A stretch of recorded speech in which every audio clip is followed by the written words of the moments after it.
This question is from GATE 2020 XE Solid Mechanics for 1 mark.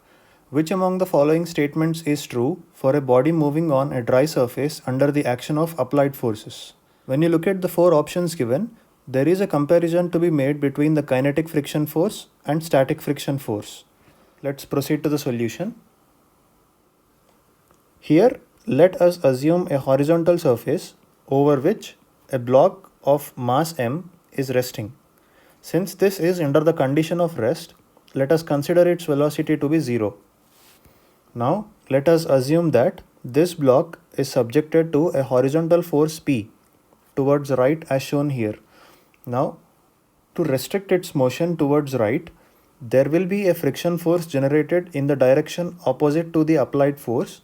So this is called as Fs, which is the static friction force. For this body to remain in equilibrium, let us consider the summation of forces in horizontal direction is 0. So when we do that, we get the applied force equal to the static friction force. Let us consider this as equation 1. Let us consider a case where a block is on a horizontal surface and it is moving towards right with velocity v and acceleration a. Let us assume that this block has mass m. Also, let us assume that this block is again applied with the same force with magnitude p towards right.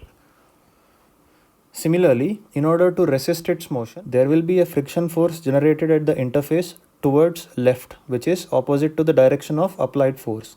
Let us consider this as Fk. Also, since the block is under motion towards right, there will be an inertial force towards left to resist its motion.